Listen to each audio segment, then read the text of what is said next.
तो एंटीहिस्टामिन्स ऐसे ड्रग्स होते हैं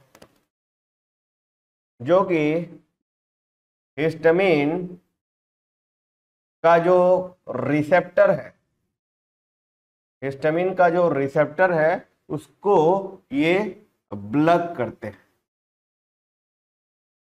क्या करते हैं? ब्लॉक करते हैं।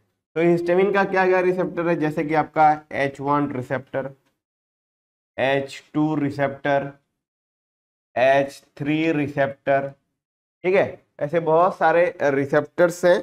तो हमारा जो एंटी हिस्टामिनिक ड्रग्स होते हैं ये रिसेप्टर, हिस्टामिन रिसेप्टर को ब्लॉक करते हैं, इसलिए इसका नाम दिया जा रहा है एंटी हिस्टामिनिक। नाम से ही पता चल रहा है, एंटी का मतलब होता है ऑपोजिट, तो ऑपोजिट टू हिस्टामिन। तो opposite to histamine means histamine का जो रिसेप्टर है उसको ये ब्लॉक करते हैं।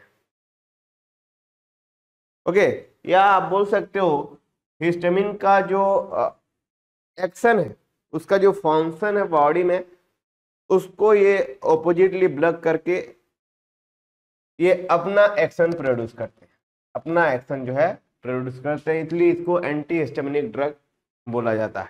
हमने पेप्टिक अल्सर में पढ़ा था, पेप्टिक अल्सर में ड्रग का क्लासिफिकेशन में हमने पढ़ा था H2 ब्लॉकर्स, H2 ब्लॉकर्स के बारे में पढ़ा था हमने, सिमिटिडिन, ठीक है, लोराटिडिन। तो सिमिटिडिन, लोराटिडिन जो है ये आपका हिस्टामिन का रिसेप्टर है। H2 ब्लॉकर मीन्स आप क्या समझ रहे हो? H2 रिसेप्टर का ब्लॉकर, ठीक है। H2 मीन्स हिस्टामिन 2 रिसेप्टर का ब्लॉकर, हिस्टामिन 2 रिसेप्टर का ब्लॉकर, जैसे कि आपका सिमिटिडिन, लोराटिडिन, है ना। तो ये आपका H2 रिसेप्टर ब्लॉकर होते हैं, सिमिटिडिन, लोराटिडिन। तो ये आपके बोल सकते हो स्टमक में प्रेजेंट रहते हैं। लेकिन आपका जो H1 रिसेप्टर है इसके वजह से हमें एलर्जिक रिएक्शन होता है। एलर्जिक रिएक्शन चाहे वो दांत, खाद, खुजली जो भी हो, है ना, ये हिस्टामिन रिसेप्टर के वजह से होता है। तो इस एलर्जिक को ठीक करने के लिए हम जो है जैसे कि आपका सेट्रिजिन, लीवोसेट्रिजिन आप लेते हो, है ना, सेट्रिजिन लेते हो, तो वो H2 रिसेप्टर को क्या करते हैं? ब्लॉक करते हैं, ठीक है, H2 रिसेप्टर को ब्लॉक करते हैं। समझ में आ रहा है? तो ये आपका H1 रिसेप्टर को ब्लॉक करने वाले, या आप इसको ब्लॉकर लिख सकते हो, ब्लॉक करने वाले ड्रग, जैसे कि एग्जांपल के तौर पर आपका लीवोसेट्रिजिन या सेट्रिजिन,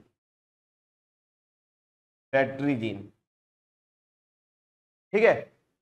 तो एलर्जिक के लिए जो है हम लीवोसेट्रिजिन, सेट्रिजिन का इस्तेमाल करते हैं। ये क्या करते हैं? हिस्टामिन का H1 रिसेप्टर को ब्लॉक करते हैं, ठीक है, जो कि रेस्पॉन्सिबल है एलर्जिक रिएक्शन प्रोड्यूस करने के लिए। तो जब हिस्टामिन H1 रिसेप्टर पे बाइंड करता है तब जो है हमें एलर्जिक होता है। तो हम क्या करेंगे? उसके जगह पे, हिस्टामिन के जगह पे हम जो है लीवोसेट्रिजिन देंगे, ताकि ये H2 रिसेप्टर को ब्लॉक करे और हमें एलर्जी ना हो, ठीक है। तो चलिए बात करते हैं एंटी हिस्टामिनिक ड्रग का क्लासिफिकेशन। एंटी हिस्टामिनिक ड्रग का क्लासिफिकेशन समझ में आया? महिंद्रा, निहारिका समझ में आया एंटी हिस्टामिनिक ड्रग क्या होता है? तो हमने दो कैटेगरी के बारे में पढ़ा यहाँ, एक जो कि H2 रिसेप्टर को ब्लॉक करने का काम कर रहे हैं और कुछ H1 रिसेप्टर को ब्लॉक करने का काम कर रहे हैं, ठीक है। तो इसके बारे में चलिए हम क्लासिफिकेशन जानते हैं कि एंटी हिस्टामिनिक ड्रग में क्या क्या क्लासिफिकेशन, क्या क्या ड्रग्स।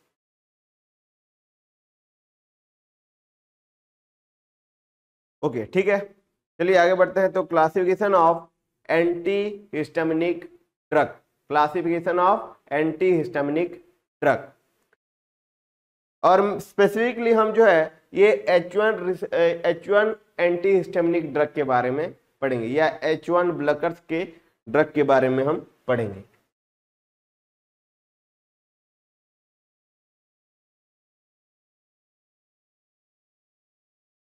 तो इसको एंटी हिस्टामिनिक ड्रग को आप H1 ब्लॉकर्स भी बोल सकते हो, या H2 ब्लॉकर्स भी बोल सकते हो, है ना, या हिस्टामिन ब्लॉकर्स भी बोल सकते हो, हिस्टामिन रिसेप्टर ब्लॉकर्स भी बोल सकते हो।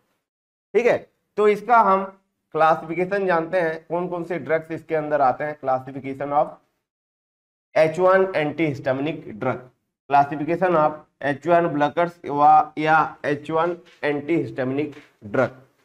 ठीक है, तो मेनली कुछ कुछ ड्रग जो है, हम अगर एंटी हिस्टामिनिक ड्रग खाते हैं तो हमें नींद आता है, सेडेशन जिसको हम बोलते हैं, और कुछ कुछ जो है विदाउट सेडेशन, या आप इसमें लिख सकते हो नॉन सेडेटिव, नॉन सेडेटिव। ठीक है, इनका प्रॉपर्टीज होता है। तो ये एंटी हिस्टामिनिक H1 ब्लॉकर्स जो है ये दो टाइप के होते हैं, कुछ कुछ खाने से जो है हमें नींद आता है और कुछ कुछ में नींद नहीं आता। तो जैसे कि नींद प्रोड्यूस करने वाले जो H1 ब्लॉकर्स होते हैं, जैसे कि आपका डाइफेनहाइड्रामाइन, डाइफेनहाइड्रामाइन।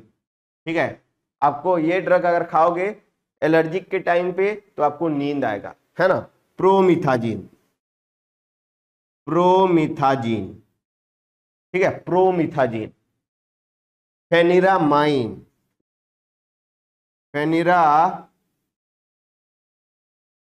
फेनिरामाइन, ठीक है, फेनिरामाइन। साइक्लिजिन, मैक्लिजिन,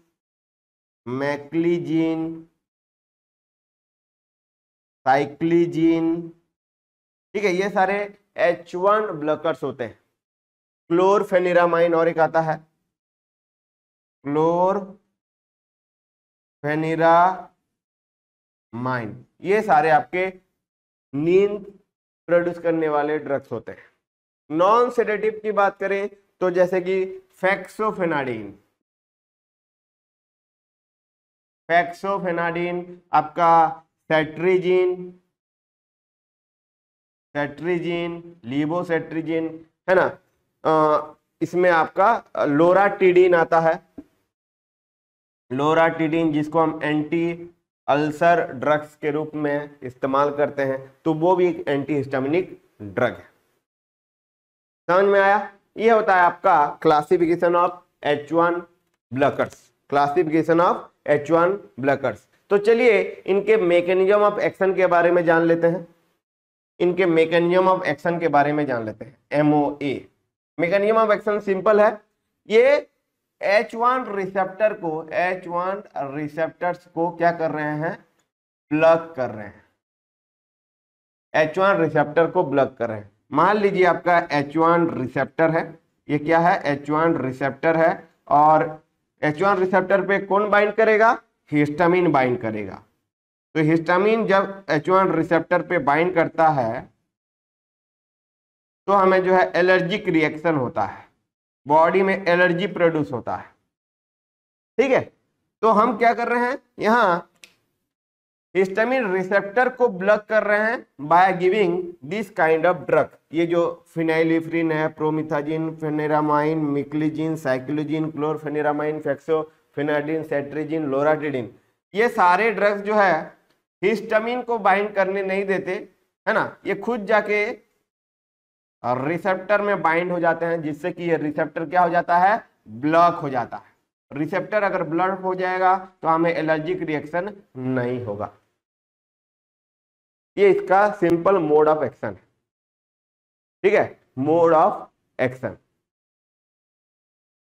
ठीक है, बात करते हैं इनके डोजेस के बारे में। तो कुछ कुछ ड्रग्स का डोज मैं बता दे रहा हूं, जैसे कि आपका सेट्रिजिन हम अक्सर इस्तेमाल करते हैं, तो उसको देते हैं 10 mg दिन में एक बार, once a day OD। ठीक है, लोराटिडिन हम जो है एंटी अल्सर या पेप्टिक अल्सर में इस्तेमाल करते हैं, तो लोराटिडिन की बात करें तो ये भी हम जो है 10 mg वंस ए डे इस्तेमाल करते हैं। ठीक है, फेक्सोफेनाडिन की अगर बात करें तो ये 120 to 180 mg तक हम इसको देते हैं। ठीक है, ये कुछ एग्जांपल्स मैंने लिया, डोज है ना। एमओए के बाद हमने डोज पढ़ा। बात करते हैं रूट, तो कौन से रूट में लेते हैं? ये बेसिकली हम जो है टैबलेट फॉर्म में ये आता है, टैबलेट फॉर्म में ये आता है। ठीक है, तो हम इसको ओरल रूट में लेते हैं, ओरल रूट में लेते हैं। ठीक है, तो मोड ऑफ एक्शन आप समझ गए। आपने यहाँ जो है डोज के बारे में जान लिया थोड़ा बहुत, और इसके बारे में चलिए जानते हैं जो इसके मेन इंडिकेशन है, किस पर्पस के लिए हम लेते हैं, है ना। ये H1 ब्लॉकर्स, ये सारे ड्रग्स को उसके बारे में जानते हैं। ठीक है, कोई डाउट है तो पूछ सकते हैं।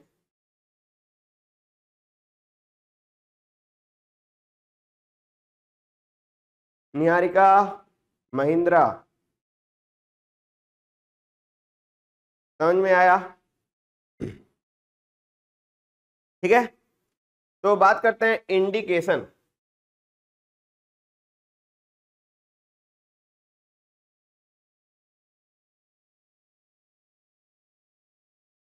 इंडिकेशन, ठीक है, तो ये जो एंटी हिस्टामिनिक ड्रग या H1 ब्लॉकर्स हैं, इनको हम मेनली एलर्जिक कंडीशन में देते हैं, एलर्जिक कंडीशन। ठीक है, बॉडी में अगर खुजली हो रहा है, रैशेस, ठीक है, कभी कभी जो है एलर्जेंस के वजह से हे फीवर होता है, एक टाइप का बुखार हे फीवर, उसके वजह से जो है अगर वो होता है तो हम जो है एंटी हिस्टामिनिक ड्रग देते हैं। तो चाहे वो एलर्जिक कंडीशन हो, रेडनेस हो रहा है, आपकी स्किन में रेडनेस हो रहा है, ठीक है, तो उसके वजह से हम जो है एंटी हिस्टामिनिक ड्रग देते हैं। इसके अलावा सर्दी जुकाम, रिनिटिस, रिनिटिस में देखते हैं अगर नोज आपका जो है म्यूकस बह रहा है, नोज बह रहा है, ठीक है, तो वो उसमें भी हम दे सकते हैं। अगर स्किन में खुजली है, डर्माटाइटिस, स्किन में अगर खुजली है तो हम जो है एंटी हिस्टामिनिक ड्रग दे सकते हैं। और कॉमन कोल्ड में तो हम इसको इस्तेमाल करते ही हैं, कॉमन कोल्ड, ठीक है, कॉमन कोल्ड में इसको इस्तेमाल करते हैं। और एक है जिसको हम बोलते हैं वेस्टिबुलर डिस्टरबेंस,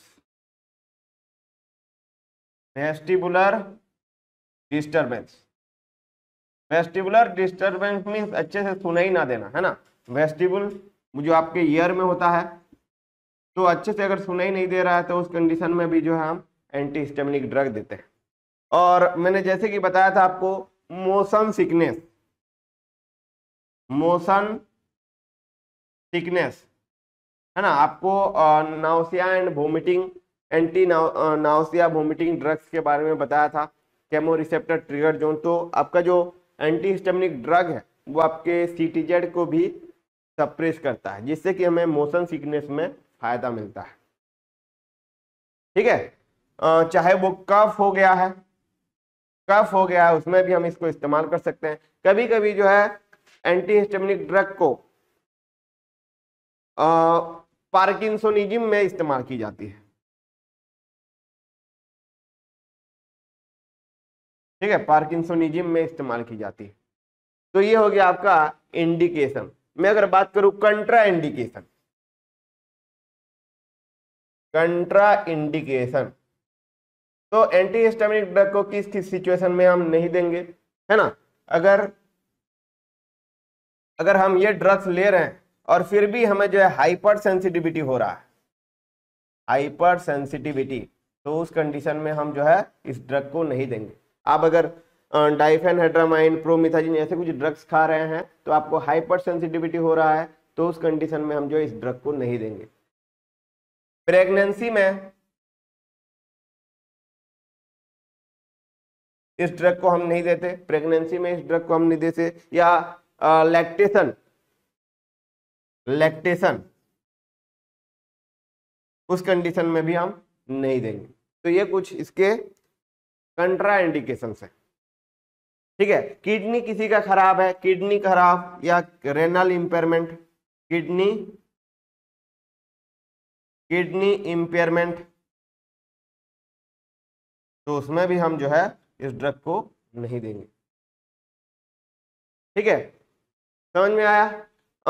पेशेंट को अस्थमा हो, जंडिस हो, है ना, तो उस कंडीशन में भी हम नहीं देंगे, जंडिस और अस्थमा। तो ये कुछ कंट्रा इंडिकेशन है, तो एंटी हिस्टामिनिक ड्रग को इस कंडीशन में हम नहीं देंगे। साइड इफेक्ट क्या होता है, साइड इफेक्ट भी चलिए जान लेते हैं। साइड इफेक्ट क्या होता है वो भी जान लेते हैं।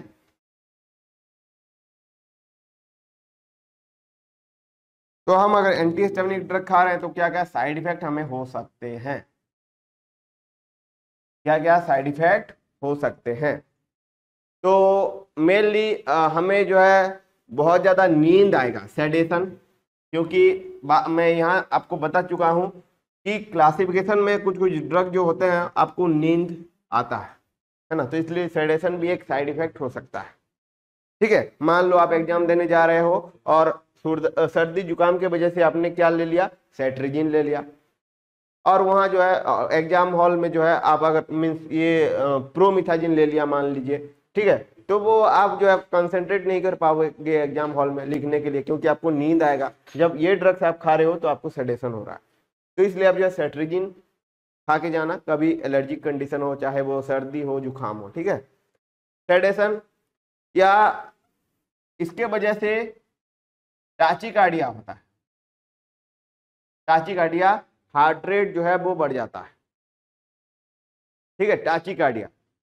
बॉडी में यूरिन रिटेंशन होता है, यूरिन रिटेंशन, ठीक है, आपका ब्लैडर में यूरिन जो है वो भर जाएगा, यूरिन रिटेंशन। पल्पिटेशन, पल्पिटेशन आपका हार्ट बीट जो है बहुत ज्यादा जो है हार्ट बीट जो है वो बढ़ जाएगा, तो पल्पिटेशन भी होता है।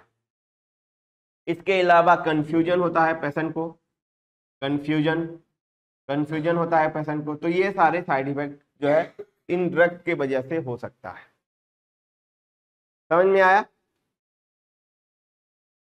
ओके, तो ये होता है आपका साइड इफेक्ट। तो हमने सभी लगभग सभी चीजें डिस्कस कर लिया, classification, mode of action, कंट्रा indication, indication, side effect. ठीक है, डोजेस के बारे में थोड़ा बता दिया। तो यहाँ पे आपका एंटी हिस्टामिनिक ड्रग जो है खत्म होता है। समझ में आया? ये होता है आपका anti histaminic drug, anti histaminic drug. Okay, तो यहाँ नर्स रेस्पॉन्सिबिलिटीज क्या है वो थोड़ा बहुत जान लेते हैं। जब